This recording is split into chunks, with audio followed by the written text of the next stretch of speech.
Selamat berjumpa Bapak Ibu rekan-rekan muda yang terkasih di dalam Tuhan dalam Selamat Berefleksi kali ini. Kali ini kita bersama akan membaca dan merenungkan 1 Korintus pasal 12 ayat 3-13 dengan tema Roh Kudus menyatukan kita. Sebelum kita membaca Alkitab dan merenungkan firman Tuhan, mari kita bersama-sama berdoa. Terpujilah Tuhan, Allah sumber kesatuan, Allah yang telah mengaruniakan kepada kami rupa-rupa karunia di dalam segala kepelbagaian kebajikan yang menjadikan gereja begitu indah dalam segala keragamannya. Kami bersama Tuhan membaca Alkitab dan merenungkan firman-Mu supaya kami sebagai tubuh Kristus terus dapat melaksanakan tugas panggilan kami untuk hidup sehatis pikir di dalam-Mu. Pimpin kami di dalam perenungan pada saat ini dan juga hamba-Mu yang akan membawakannya. Terima kasih ya Tuhan. Dalam nama Tuhan kami Yesus Kristus, sumber kasih, kami berdoa. Amin. Pembacaan Alkitab kita, Ibu Bapak Saudara, rekan-rekan muda, 1 Korintus 12 ayat 3-13. Dan secara khusus bagian yang kita mau tekankan pada saat ini adalah ayat 12 dan ayatnya yang ke-13. Demikian. Karena sama seperti tubuh itu satu dan anggota-anggotanya banyak, dan segala anggota itu sekalipun banyak merupakan satu tubuh. Demikian pula Kristus. Sebab dalam satu roh kita semua, baik orang Yahudi maupun orang Yunani, baik budak maupun orang merdeka, telah dibaptis menjadi satu tubuh, dan kita semua diberi minum dari satu roh. Demikian pembacaan Alkitab. Ibu Bapak, Saudara dan rekan-rekan, saat ini saya berdiri di ruangan ini.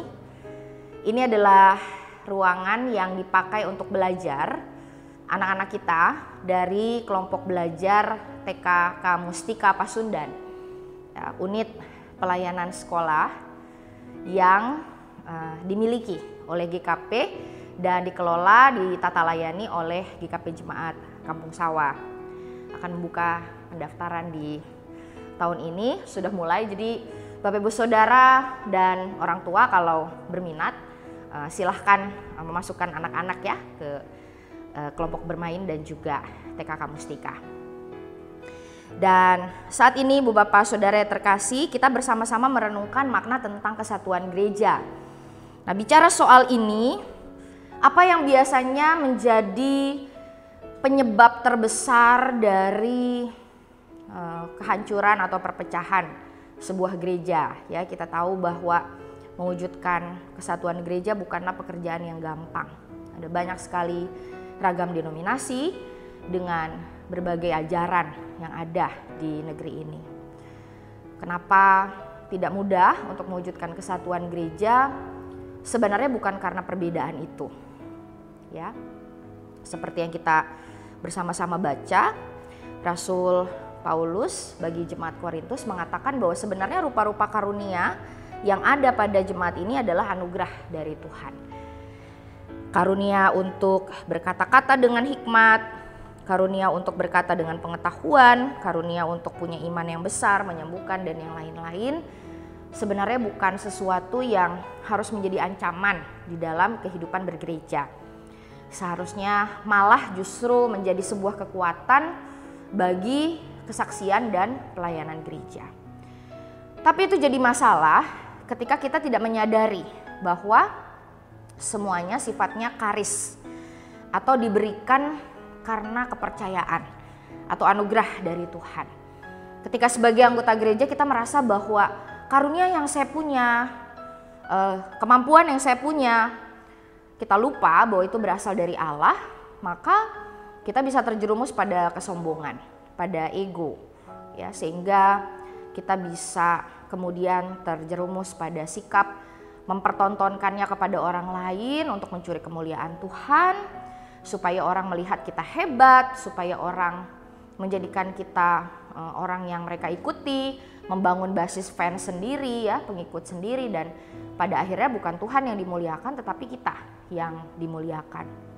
Ini yang kemudian menjadi salah, dan dalam gereja Korintus ini menjadi biang persoalan yang ada sehingga jemaat Korintus punya persoalan perpecahan yang cukup tajam ya. Ada orang-orang yang pintar, pandai, mereka membangun fans base sendiri gitu ya, basis fans sendiri, dan pada akhirnya komunitas-komunitas kecil ini saling berseberangan dan saling melawan satu dengan yang lain. Nah, tentu saja bagi Rasul Paulus ini bukan karya roh. Karena karya roh yang sejati, karya roh itu sesungguhnya menyatukan, bukan memecah belah. Sehingga kemudian kalau kita tarik dalam kehidupan bergereja sekarang, maka salah satu yang kita upayakan dalam gerakan keesaan gereja adalah bagaimana mewujudkan kesatuan gereja lepas dari berbagai latar belakang denominasi dan perbedaan ajaran yang ada. Kita sama-sama mau belajar untuk melihat bahwa kita bisa belajar dari gereja denominasi apapun. Ya, kita juga belajar untuk menghormati bahwa ketika mereka masuk dalam gereja kita, jika memang mereka mau beribadah, maka tidak perlu memaksakan mana yang benar dan mana yang salah. Kita justru bisa belajar melihat apa yang bisa kita pelajari sebagai sesuatu yang baik. Nah, di dalam ini semua perlu kerendahan hati, perlu satu pandangan hidup Bapak Ibu dan rekan-rekan. Sekarang ini di era digital, bersama-sama para milenial ya, saya pikir semua kategori usia yang hadir di zaman milenial ini bisa disebut sebagai kaum milenial.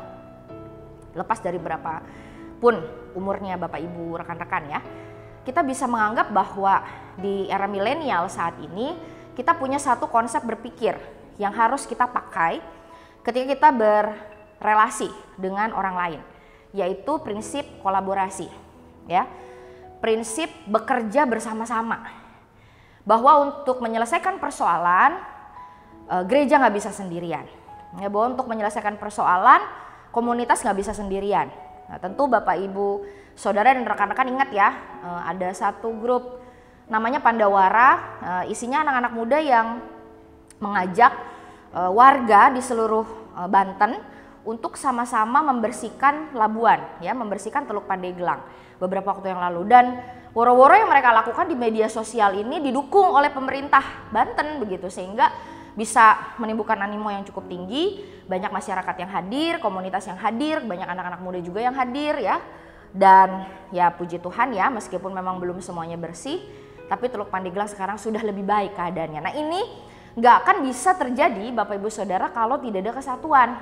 Kalau tidak ada orang yang memulai untuk merendahkan hati, minta bantuan dan pertolongan dari orang lain.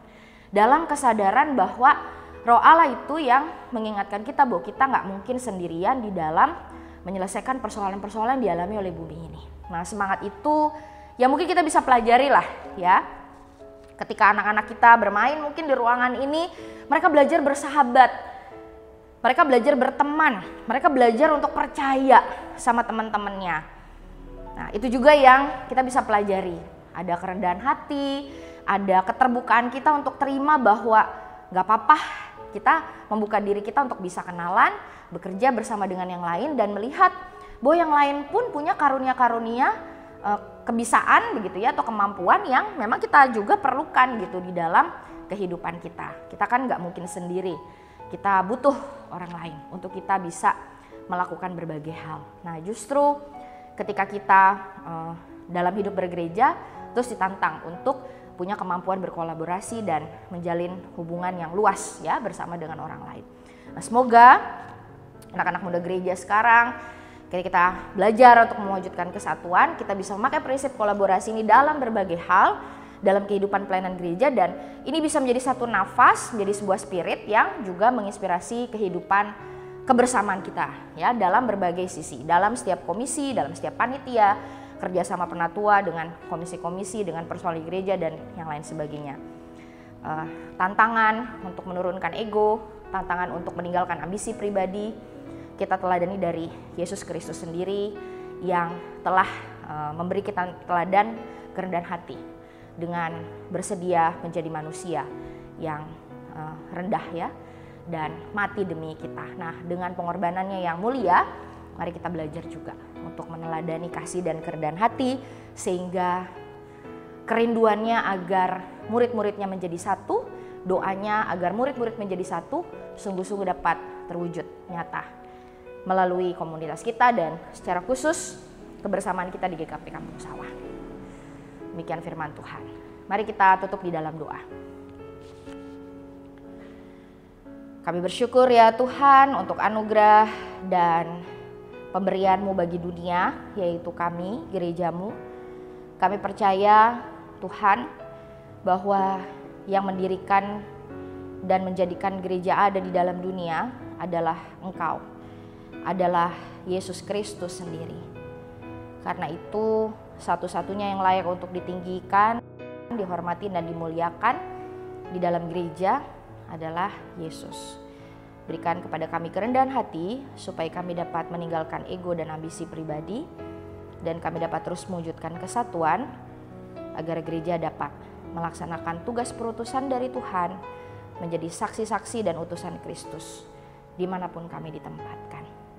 Tolonglah kami ya Bapa, di dalam Yesus Kristus kami memohon. Amin. Sampai berjumpa lagi Bapak Ibu Saudara.